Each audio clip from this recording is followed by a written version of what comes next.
Hi, oh my nose. God, these intros. One, two.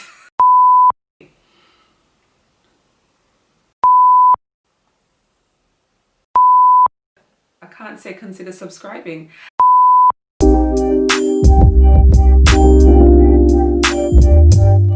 Hi, my name is Yanike. Welcome to my channel. If you're new here, please consider subscribing.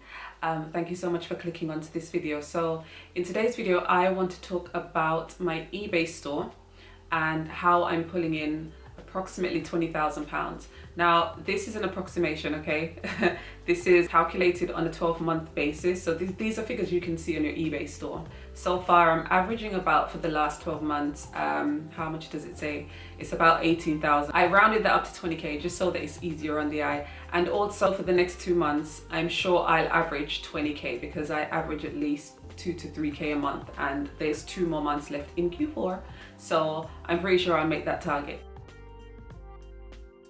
Another thing is, this is gross profit. So this isn't net, all right? This is once everything's been sold, I haven't taken out my profit out of that. This is including everything. Inventory, fees, seller fees, all those things are included in that total amount. So in today's video, I'm gonna go through quite a few of the steps that I took, that I followed, and these weren't written down. I've never watched a video like this. To be honest, I didn't even know eBay was going to be a successful revenue stream for me, but it's turned out to be one of my biggest revenue streams. So I thought, let me just wrap that up and let you guys know, listen, you can still make money on eBay. So if you're interested, keep watching. So the first thing I think you should consider before opening an eBay store is, are you passionate about selling? You have to bear in mind that selling on eBay is essentially selling. You have to be a salesperson. You have to be not, salesy, but you have to be able to convince people to buy. This is boob trying to escape. This is e-commerce. This is a selling platform. So that has to be the main order of the day when you're considering selling on eBay. Whatever you decide to sell, it has to be something you're passionate about. And as I go through this video, you'll see that passion is absolutely essential, because that's what will carry you through this whole daunting process of selling on eBay. Selling on eBay isn't something you do for money. It's not going to make you tons and tons of money. It's something that you do for other purposes, but then money is just a byproduct. Also, in this video, I'm not going to tell you what to buy. I'm not going to tell you what sells.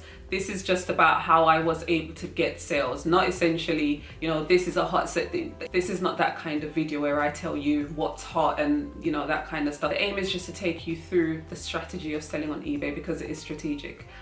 So with strategy in mind, let's get into the first one. And before I get into the strategy, listen, I have a BA honors in marketing. I have a diploma in business. I studied business at college.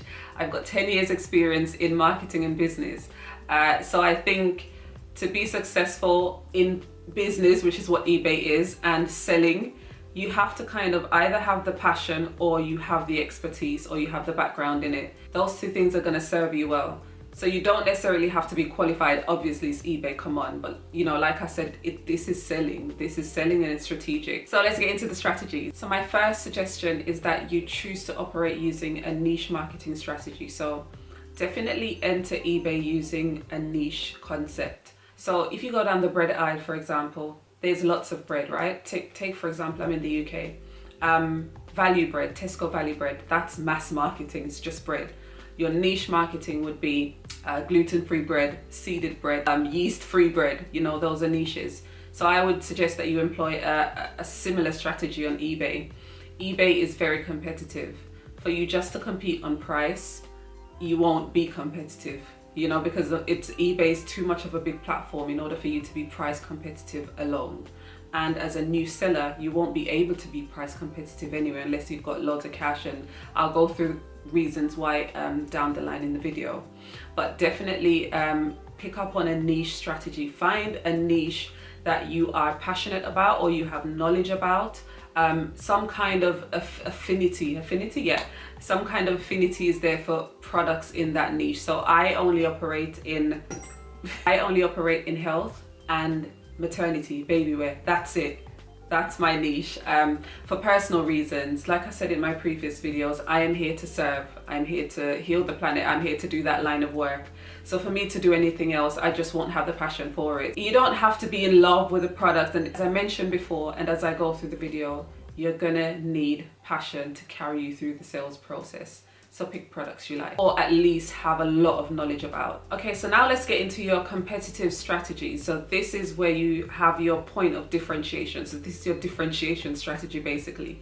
The first one is being price competitive, being the cheapest, maybe being the most expensive, but your main base of competition is on price. One of my niches, one of my products, it competes on price. Now that's only because I have a good sales history on eBay, which is very important. I'll go through that later. And also I had the money, you know, I had the capital to be able to invest in buying stock. And when you buy stock, it's better if you buy lots, you know? So because I had already established, okay, this is a niche that's profitable, it's dynamic, it's growing, I invested massively into that niche. So I was able to get the goods at a cheaper price. So that's the only way I would say to compete based on price, is if you're able to get the goods at a very cheap cost, and if you have a good trade history on eBay, because then your rankings will be, you know, your products will be listed in the higher rankings. But as a new seller, if you are a new seller, then your products won't be. So this is why I don't suggest, if you're just starting out, to follow a competitive advantage based on price. Another source of competitive advantage is if you are the only person in the niche. Now I have a few products where I am the only person in the niche and those products are amazing. I have high margins on those products. No competition, because I'm the only person in the country selling that product. It's amazing. So you want to find niches where there's literally nobody there. You might be the only person in your area, in the country, that's selling that particular product. That's a winning niche. And if you manage to find a product like that, listen, you're all the way there. So definitely keep an eye out for niches that are very poorly served. Okay, for example, if there's a product that's worth $1.99 and it's spotted on eBay, but it's in China, you'll have to wait about 2 months to get that product in. I will buy that product from China, mark it up, increase it by a few percentages. So if it's $1.99, I'll sell it for $7.99, $8.99, and people will buy it just on the basis that they don't want to wait. So that's a strategy that you could employ. Buy products that are very poorly available wherever you are, but they're widely available in the Far East. Bring them here. People will pay you a good amount for that. I mean, that's what most people do, but it depends on whether you're able to get that product in before it takes over the market, because that's what you'll notice with eBay as well. It's very rare that you'll see one or two of a product. If you're lucky, you hit the market just while it's hot. And eBay is a numbers game, and it's it's a competitive place. So if you manage to spot a product that's like really not available here and it has a potential to be huge, and you're one of the first entrants into the market with that product, baby, get lots of it and sell lots, because you'll be a top rated seller and you'll basically be trusted. You know, you will be a top recommended seller for that product, which is a position you want to occupy as a seller. Okay, so you want to also look for niches that are similarly to what I said before, niches that are very poorly served. One of the niches that I operate in, I essentially sell. So I sell a lot of herbal teas. People will buy my product because the pictures look better. The packaging looks better, you know, the photography is better. If that niche is poorly served, and that's poor service, your images aren't good, your images aren't appealing. I've essentially found a niche that I was very interested in, and it had one competitor. I literally bought their product, repackaged it, and sell it. And I make more money than them, simply because my packaging looks better, my pictures look better. And then all the other factors too, such as the background stuff, which I'll go through later, such as customer service and how your product is positioned, rankings and all that kind of thing. But essentially, because that niche is so small, and if you type in that product, you literally see competitor's product and mine, you're going to choose mine because mine looks better. So look at whether that niche is being served properly by the players in that niche.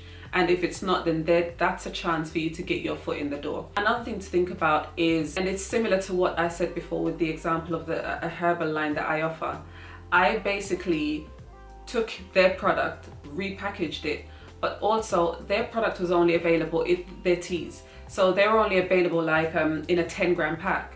So what I did was I made that product available in more sizes. So I offered a 50 gram, a 25 gram, 100 gram, 150 gram. So this is called marketing development, basically. It's a marketing term.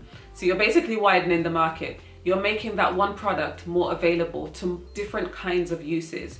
So if it's just a product that's available, for example, the teas in just like a 10 gram pack, that's just a single use. Whereas I'm offering 100 grams, that's for you to use the product way more. You can use it for different reasons. For example, not just for drinking, you could be bathing in it. Also, say if you're like a wholesaler, or say if you just need the product for bigger, using for bigger reasons, cooking or something, then you'd be targeted towards my product, because my product gives you the availability you need. Whereas the other product, you'll have to buy probably 15 of them to make one of mine. You pay more and it's just more hassle. So think about that. You could essentially do what I've done.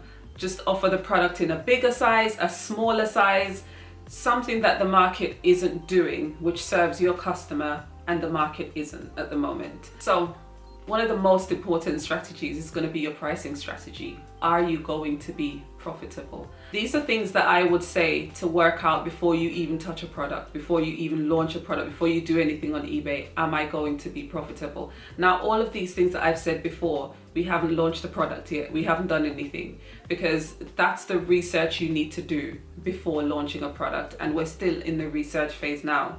So with your pricing strategy, you have to be looking at packaging, postage, listing fees, PayPal, eBay promotion fees. There's quite a few things to think about. So what I normally do is I put all of my prices together on a spreadsheet. So I work out how much the product costs. Then I work out all of those deductions, so your PayPal fees, your postage fees, all of those things. And then I see, can I make a decent enough margin? If I'm making at least, and this is the thing with eBay, if your niche is competitive, and it depends on the nature of the product as well, but don't be looking to make like a profit margin of £10, £15. It depends. If the product is expensive, the higher the value of the product, the more profit you can make if the market isn't saturated. But essentially, because eBay is such a big platform and because it's so competitive, you're essentially looking at not making huge margins. However, because you sell so much, because the volume of your sales are so high, then it's worth you taking smaller margins but selling more.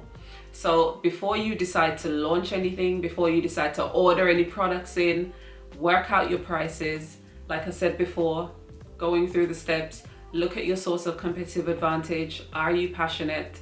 And then if everything checks out, then I'd say to move on to the next stage, which is to test launch your product. So I never order products without test launching.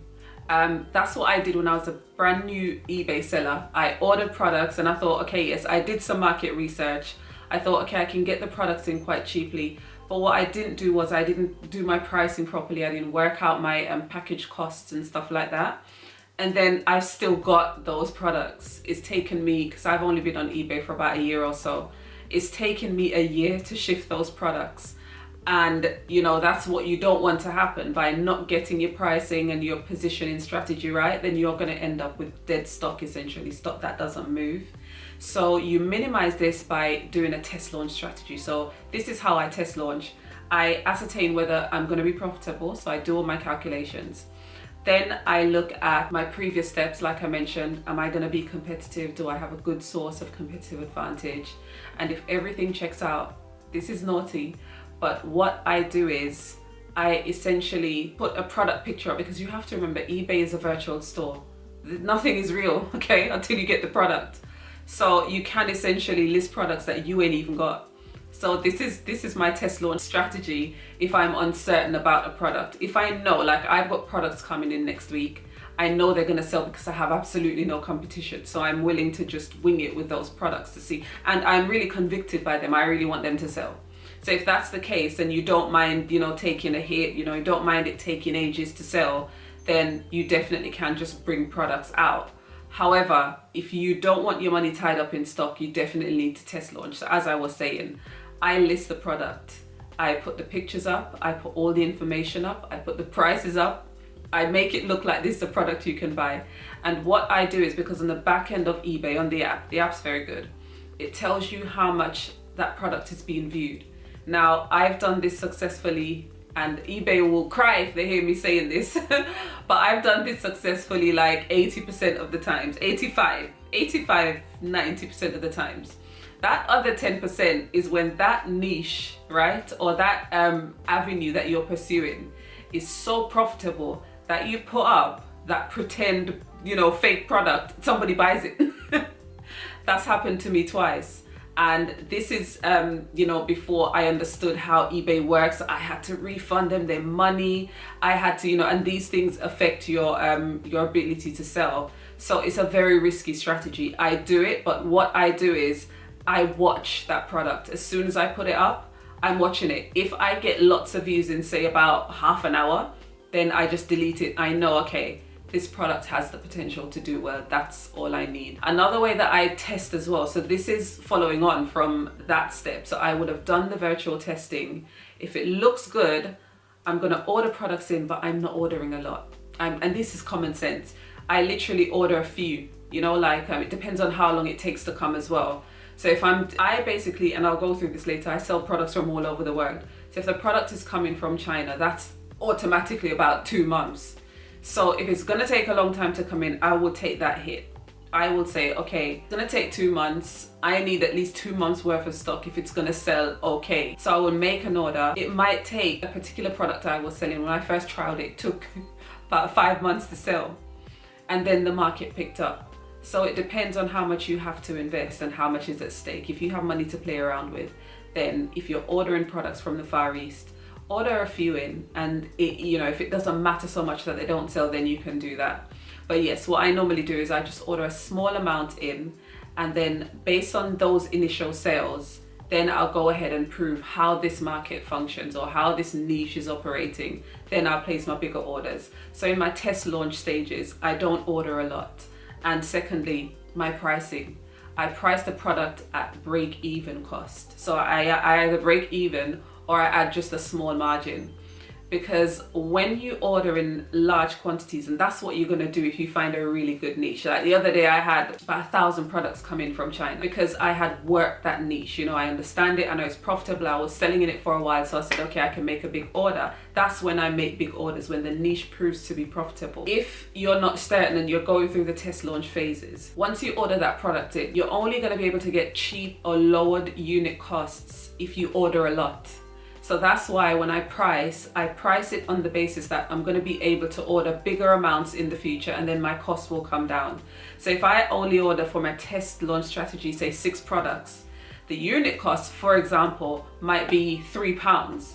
But if I order 1,000, then the unit cost might be 50p. So I can't try to make a margin on a £2. Did I say £2? I can't make a margin on a £2 product, So I have to price it as though it's gonna be 50p or whatever I said before. So you have to consider, if you're testing that product, the pricing strategy that you're gonna follow, because you cannot price it with the price that you get at the moment for that lower quantity. Lower quantities always increase the unit cost.